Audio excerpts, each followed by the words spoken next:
The day his wife left, Daniel Mercer sat on the kitchen floor and didn't move for 4 hours. 3 years later, his doctor told him it was the healthiest thing that had ever happened to him. This is the psychology of why losing everything is sometimes the only way to find out what you actually are. We are going to talk about a man who built his entire identity around one relationship, not because he loved her too much, but because without her, he didn't know who he was. And the psychological term for that is not love.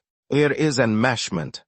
And understanding the difference between those two things might be the most important thing you hear today. Daniel grew up in a household where love was conditional and performance was the currency. His father praised results, grades, trophies, achievements, and withheld warmth when results didn't come. His mother managed her own anxiety by making Daniel the emotional center of her world. He was 11 years old and already responsible for someone else's feelings. By the time he was a teenager, Daniel had developed a very specific and very dangerous skill. He was extraordinary at becoming whatever the most important person in the room needed him to be. Psychologists call this anxious adaptation, the pattern a child develops when love feels contingent on performance or emotional service. The child learns to read the room with frightening accuracy. They learn to suppress their own needs in favor of the needs of others. They learn, above all, that who they are is less important than who they need to be.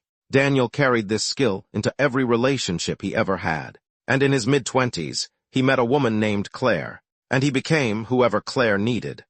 Completely, immediately, without even noticing he was doing it. They married when Daniel was 27. By 32, he had a career he had chosen because it impressed her family, friends he had kept because they fit her social world, hobbies he had quietly abandoned because they made him unavailable to her. He had not made a single significant decision in 5 years that originated from his own desires. He thought this was love. He thought this was what a good partner did. Then one Tuesday evening in March, Claire sat down across from him at the kitchen table and said she didn't recognize him anymore. She said she felt like she was married to someone who had disappeared. She said she wanted a divorce. And Daniel, the man who had spent his entire adult life being whatever the most important person needed, had absolutely no idea who she was talking about, because he didn't recognize himself either. The 6 months after Claire left were the worst of Daniel's life, not because he missed her, though he did, but because without her, there was nothing to organize himself around. He would wake up at 6 in the morning and lie in bed unable to answer a question that should have been simple. What do I want for breakfast?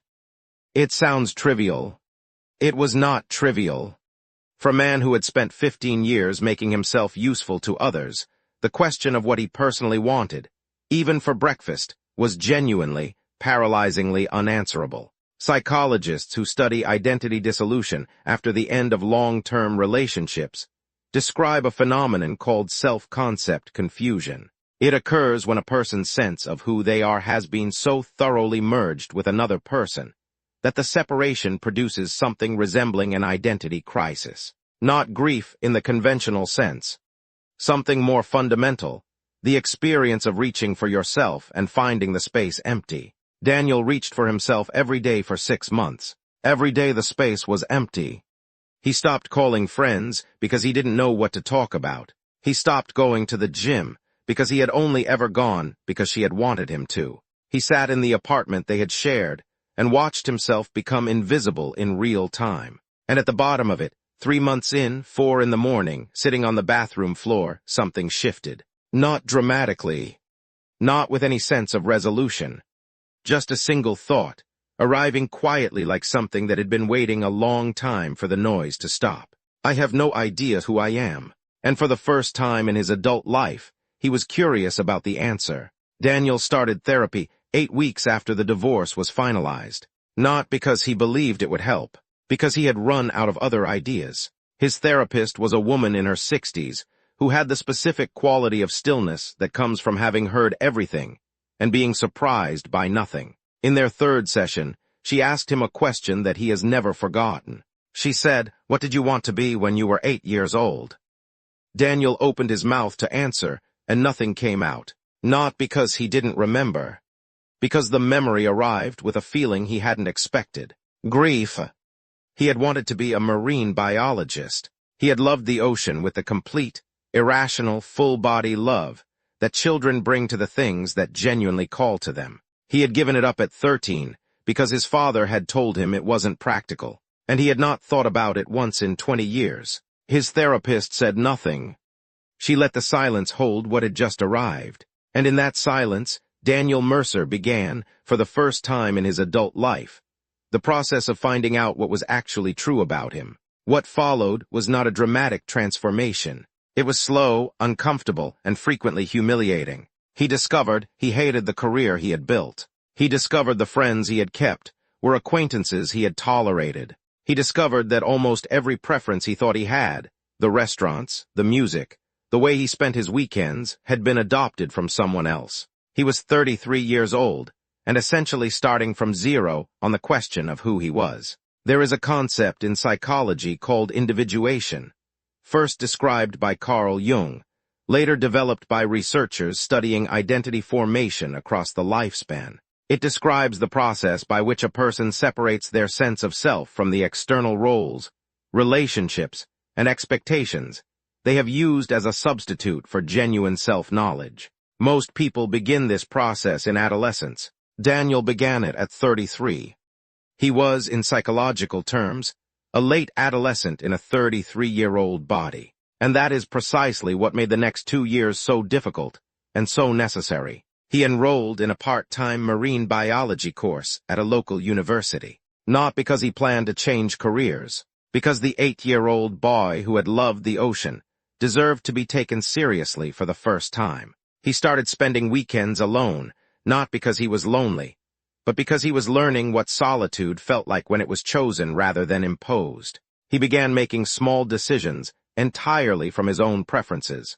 Breakfast first, then weekends, then slowly larger things. Each decision was an act of self-authorship that the first 32 years of his life had not prepared him for. Each one was also, quietly, an act of recovery. 3 years after the divorce, Daniel's doctor ran his annual blood work. His cortisol levels, the primary biological marker of chronic stress, had dropped by 40% since the previous year. His blood pressure was the lowest it had been since his 20s. His doctor looked at the results and said, "Whatever you changed, keep doing it." Daniel didn't know how to explain that what he had changed was simply starting to exist as himself. The research on identity-based stress is unambiguous. Chronically performing a self that is not your own, showing up every day as a constructed version of yourself designed to meet external expectations, is one of the most physiologically expensive things a human being can do. The body keeps the score, as the researcher Bessel van der Kolk documented. The inauthenticity registers not just psychologically, but biologically, in cortisol, in inflammation, in cardiovascular strain. Daniel's body had been paying the cost of his performed self for 15 years. When the performance ended, his body began to recover. Now here is the part that matters most. Claire did not leave Daniel because she was cruel. Claire left Daniel because she was lonely. She had married a man who was endlessly accommodating and completely absent. She had spent 5 years trying to find the person underneath the accommodation. She had eventually concluded there was no one there. She was wrong. There was someone there.